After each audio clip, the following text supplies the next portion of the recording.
Hello. Hi. Sa pangalan po ng dakilang Panginoong Kristo, isang mapagpalang hapon sa bawat isa. Nandito po tayo sa pagpapatuloy ng ating gawain kung saan meron tayong mga sitas na binibigay ang buhay, tinatalakay at itinapaliwanag upang ito po ay maging gabay sa pang-araw-araw nating pamumuhay. At magsilbi na rin kagamutan sa ating mga karamdaman espiritual sa nakatulid bagay ayon magtamo ng kapatawaran ng ating mga kasalanan. Ang una pong aralin ayon po sa Ebanghelyo ni Apostol San Mateo sa Kapitulo 25, versikulo 31 hanggang 46. Ano po to? 17 verse. 17 to 16. Sabi ganito, datapwat, pag parito ng anak ng tao na nasa kanyang kalulatian, nakasama niya ang lahat ng mga anghel, kung magkakalinuluklok siya sa luklukan ng kanyang kaluwalhatian. Ngayon po, kailan po ba mangyayari ito? Ito po ay hindi pa nangyayari. Kasi sinasabi, pagparito. Ibig sabihin, andun pa lang ang ating dakilang Panginoon sa kanyang Ama. Bumalik na po siya sa kanyang pinanggalingan. Ngayon, sa pagbabalik niya, isasama niya po ang kanyang mga anghel. Kaya po, kung mapapansin natin, may kanya-kanya silang panahon. Panahon ng panganganak ng ating dakilang Panginoon, panahon ng panangaral niya, ng 3 taon na siya, yung tinatawag na ministeryo, panahon ng pagtutubos, panahon ng pag-akit sa langit, at panahon ng kanyang pagbabalik. Ano po ang mangyayari sa pagbabalik niya? Sasabihin, at titipunin sa harap niya ang lahat ng mga bansa at sila'y pagpupukling-bukling niya kagaya ng pagbubukob ng pastor sa mga tupa at sa mga kambing. Ibig sabihin, sa magiging kalagayan ng mga tao, magiging dalawa lang po ang papupuntahan ng bawat isa sa atin. Na katulad ng ginagawa ng pastor na nakikilala ang kanyang mga inaalagaan, depende po sa klase. Dito sinasabi, kambing at mga tupa.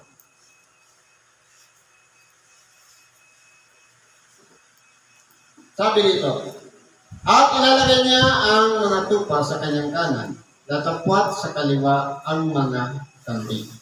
Okay. Kaliwa, kambing. Sa kanan, tupa. Halimbawa, nandito siya nakaupo. Yung sa kanan niya, ito yung mga tupa. Sa kaliwa niya, ito yung mga kambing. Ano po ang pagkakakilala ng tinatawag na mga tupa at mga kambing? Kung magkakayo, sasabihin ng hari na nasa kanyang kanan, unahin mo na yung nasa kanan. Magsiparito kayo, mga pinagpala ng ating Ama. Manahin ninyo ang kaharian na nakahanda sa inyo buhat ng itatag ang sanlibutan.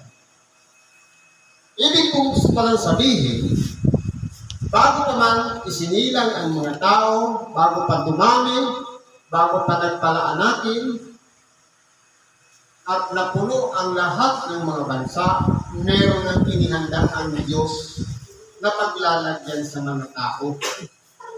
Sa makatuwid bagay, doon sa mga pinili na tinatawag na mga tupa na nasa kanan ng kaliwalhatian ng ating dakilang Panginoon. Matagal na panahon, nakahanda na. Ibig sabihin,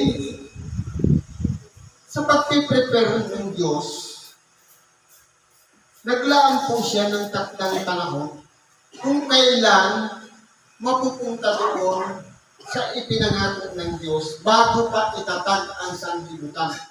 Bago pa itong nakikita natin, meron na siyang lugar na paglalagyan ng mga tinatawag na mga tupa. Tanungin po natin ang ating mga sarili. Tayo ba ay katulad sa tinatawag na mga tupa? Paano natin makikilala ang tinatawag na mga tupa?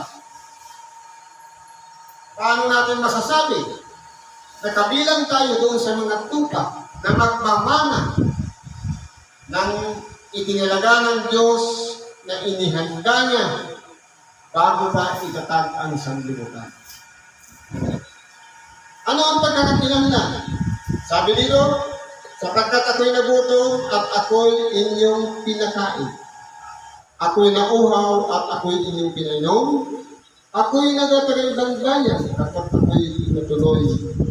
Naging hubad at inyo akong pinaramtan. Ako'y nagkasakit at sa inyo'y dinalaw at ako'y nabilanggo at inyo akong kinarukunan.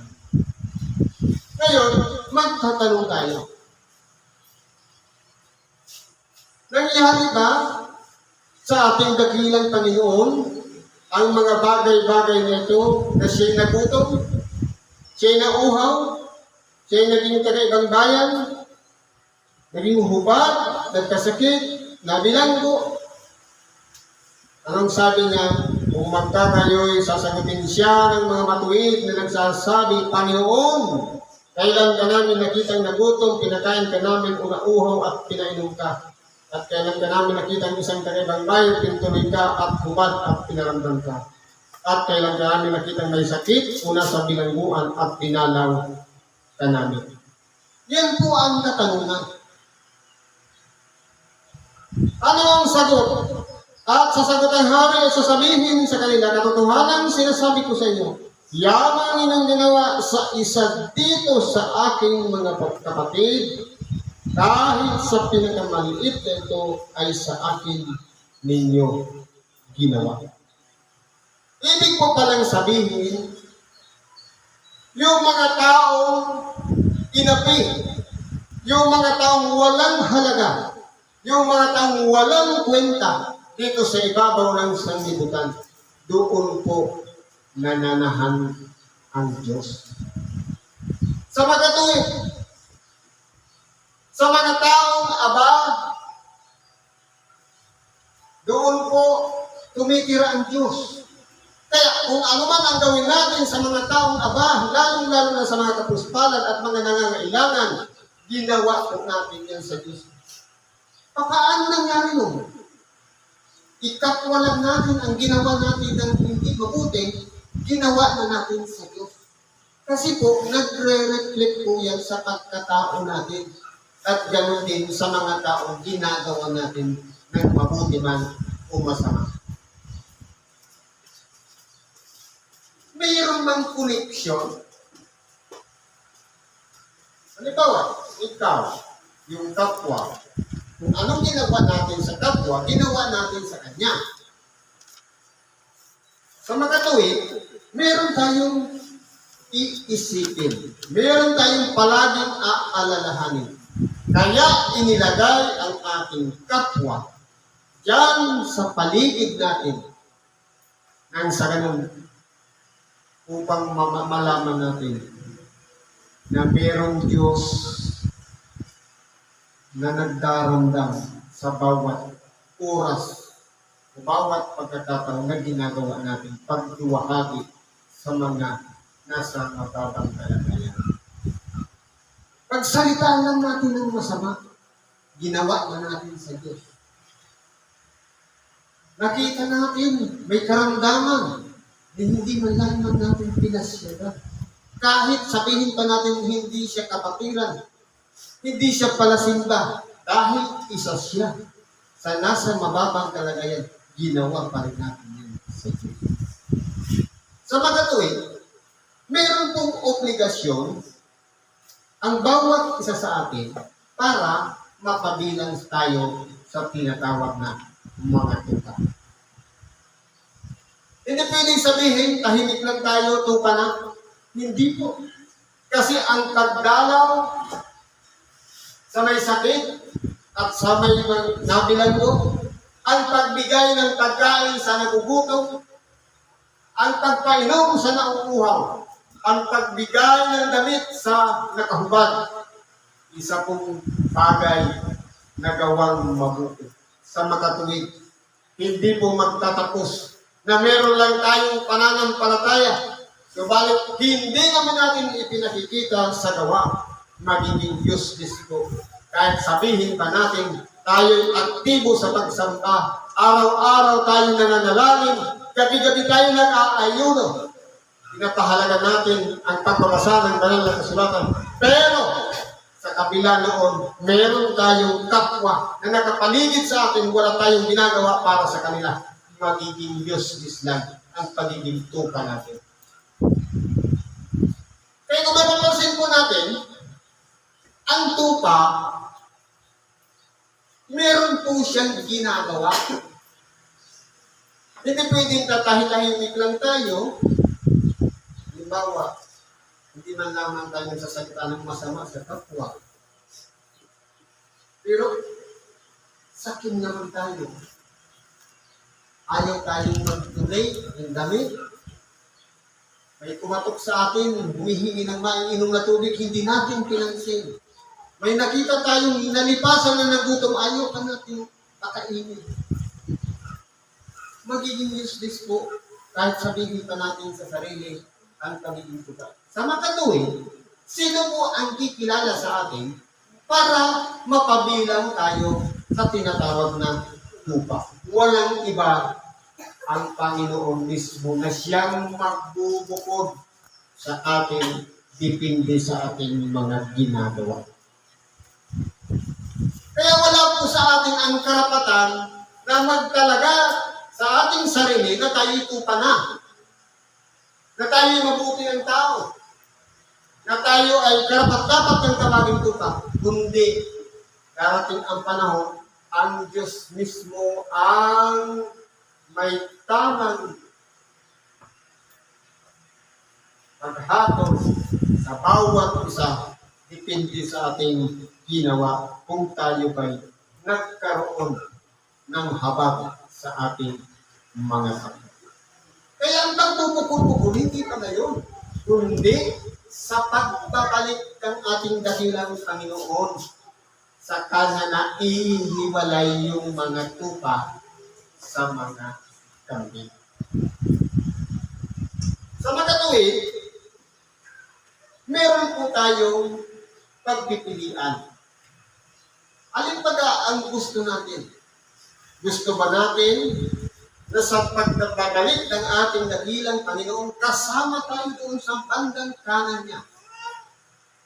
Ngayon pa lang, sinasabi na sa bawat sa atin, gumawa na tayo ng mabuti sa ating kapwa. Anong klaseng paggawa? Ito ba'y gagawin natin sa ating kapwa na meron tayong inaasahan katumbas na magiging kapalit sa bawat gawang mabuti na gagawin natin sa ating kapwa? Hindi po.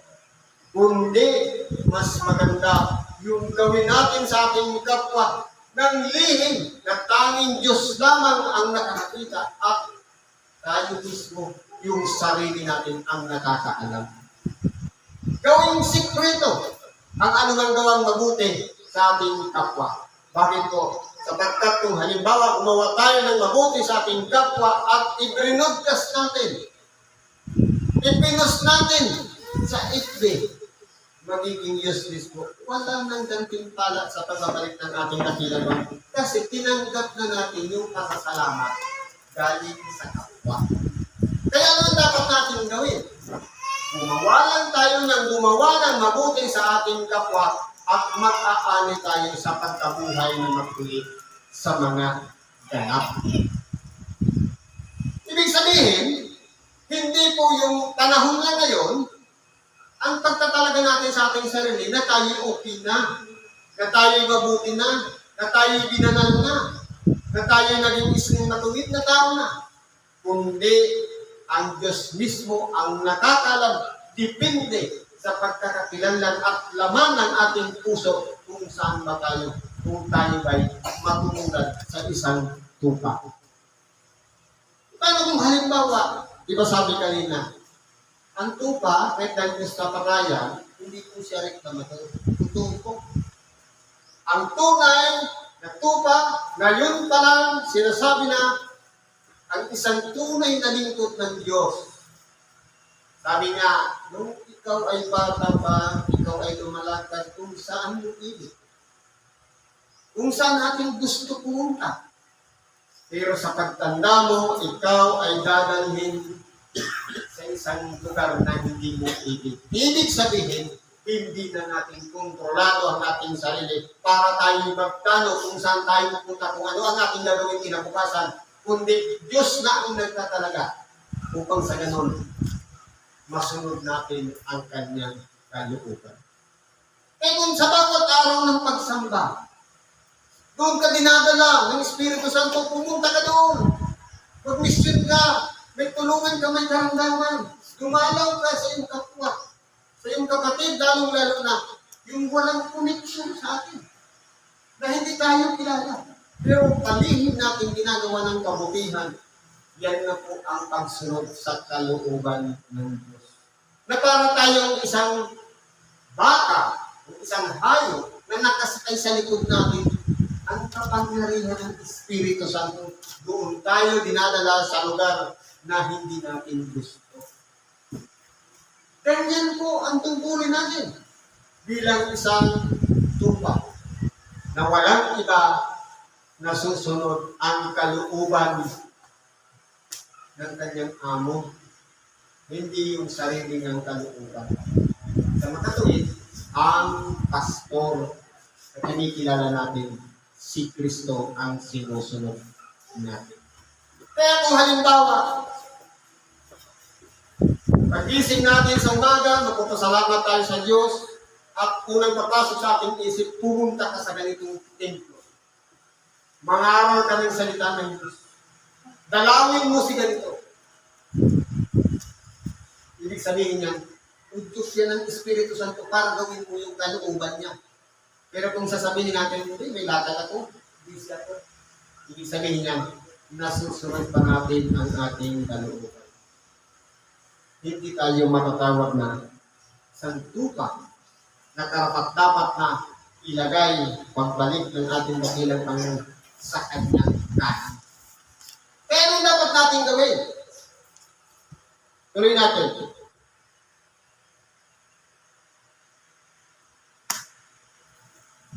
At sasagot ang hari at sasabihin sa kanya, katotohanan sinasabi ko sa inyo, yan ang inyong ginawa sa isa dito sa aking mga kapatid.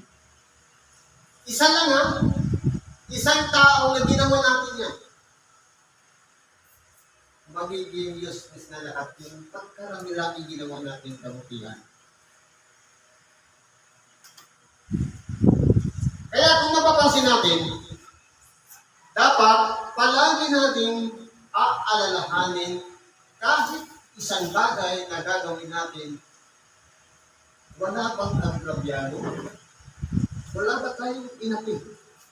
Wala ba tayong nasaktan? Wala ba tayong natisod? Yan ang palagi nating isipin.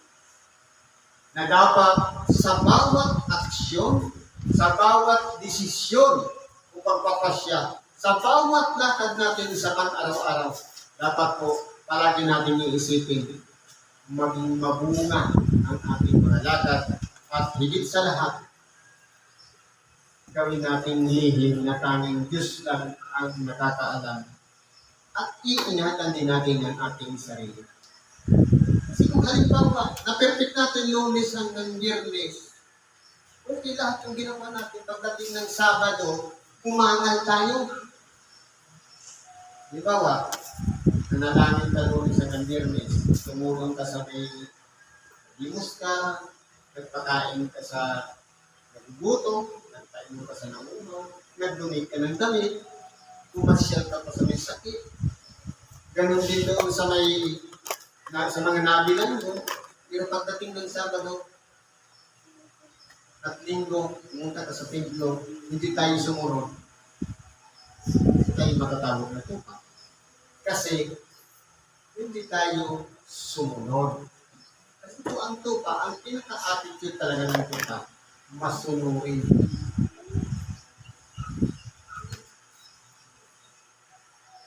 Kung magkagayoy, sasabihin naman niya sa nasa kaliwa, magsilayo kayo sa akin, kayong mga sinupa at sa apoy na walang hanggan na inihanda sa Diablo at sa kanyang mga anghel. Ibig kong sabihin, kung merong inihanda ang Diyos para sa mga mamanahin ng mga tupa, meron din inilaan doon sa mga isinumpa. Yung hindi nagpasakop sa Diyos o sumunod sa kanyang kalooban. Kasama yung mga anghel na nagsisunod doon. Sapagkat ako'y nagutom at hindi ninyo pinakain, ako'y nauhaw at hindi ninyo pinainom, ako'y naging taga-ibang bayan at hindi ninyo pinatuloy, hubad at hindi ninyo pinaramtan. Nasa bilangguan, kung may sakit, nasa bilangguan at hindi ninyo pinainom. Magtatayoy sila naman magsisagot at magsipagsabi, Panginoon, kailan ka namin nakita nagugutom o nauuhaw o isang ibang bayan o bag o may sakit, nasa bilangguan na hindi ka namin pinaglingkuran. Parehas lang ang tanong. Tanong ng isang tupa at tanong ng isang lambing. Ang pagkakaiba, doon sa tupa, ginawa yung lahat ng paglilingkod. Samantalang, doon sa mga kambing, walang nangyaring paglilingkod. Kung nagkagayoy, sila isasagutin niya at sasabihin, katotohanan sinasabi ko sa inyo, na yaman hindi ninyo ginawa sa maliliit na ito, ay hindi ninyo ginawa sa akin. E kung mapapansin po natin, simple lang naman ang mensahe ng sitas ito. Ang isang aba, ang isang kapuspalyan, ang isang nangangailangan, ang isang kahabag-habag, ang isang nangangailangan ng tulong na nakita natin minsan lang sa isang araw at wala tayong ginawang aksyon para tulungan sila. Ibig sabihin niya, hindi na natin maibabalik kung lumipas na yung maghapon. Kaya ano dapat natin gawin? Kapag mayroong pagkakataon na may nakita tayo, dumaan sa ating paningin, sa ating paglalakbay, sa ating pangungunan, na isang tao, maliit na tao, na nangangailangan at inudyukan tayo ng Espiritu Santo, gumawa ng mabuti sa kanila at nasa atin na lang po, kapag gumawa tayo ng mabuti sa kanila, kasama tayo sa makapaginan doon sa mga tupa. Pero kung in-ignore natin, wala tayong aksyon, kumog na ginawa para sa kanila, magiging useless pa. Kahit iningatan natin ang ating buhay na hindi tayo nagkasala sa buong isang linggo, sa buong maghapon, sa isang buwan, o kahit taon pa, o buong buhay man. Pero, yung chance sana natin tumulong sa ating kapag pinalagpas natin, burado lahat ang katagal na pagtitigan natin sa ating sarili. Anong dapat natin gawin? Palagi natin iisipin. Papairalin natin ang habag sa ating kapwa. Pairalin natin yung kahalagahan ng ating kapwa. Na kaya siya nariyan, inilagay siya ng Diyos sa paligid natin upang sa ganon, i-challenge tayo nang sa ganon, meron ba tayong gagawin para sa kanila? O i-ignore lang natin sila o papaniwalaan? Kaya, kapag yan po ay nakikita natin, huwag tayong magbulag-bulagan. Buksan natin ang ating mga mata. Nariyan lang sila sa paligid natin hanggang kaya nag-aantay na tayo naman humanda ng tulong na sana'y makagawa tayo ng mabuti para sa kanila. Ito po ang gawain ng isang qualification para mapabilang tayo sa tinatawag na mga tupa. Eh ngayon, hindi pa natin masasabing tupa tayo. Kasi kung halimbawa, nababasa tayo ng kanilang kasulatan, active tayo sa simbahan, sasabihin natin, tupa ako. Pero pagdating sa labas, hindi ka na nag-imos. Hindi ka na hindi ka may nakita ka na nakubad, biniginaw na, ayaw mo pang bigyan ng damit. Sayang. Kaya po, yung mga pagkakataon, huwag natin sayagan. Huwag natin asahan pa na dumating sa punto na lumipas ng magkakong sa natin maalala, ay sa hindi ang tulungan tayo. At kataputan natin ito. At sa mga ito'y mga Panginoon sa walang hanggang kaparusahan na tapat ang mga tuwid ay sa walang hanggang buhay. Ano yung pinaka-aasam-asam natin? Kaparusahan ba o walang hanggang buhay? Kaya kung gusto natin walang hanggang buhay, gawin na natin katahapagan ng ating kapwa, tulungan natin sila sa kanilang kalagayan, lalong-lalo na yung inaapi, agrabyado, nasa karamdaman, yung lalong-lalo na yung mga ulila, yung mga nasa kalagayan ng isang bilangguan na wala man lang pumapasya sa kanila o dumadalaw. Sila po ay ating dapuan, bahaginan natin kahit kapirasong ibang bilyo, din sa ganun, magkaroon siya ng pag-asa para doon sa buhay ng walang hanggan.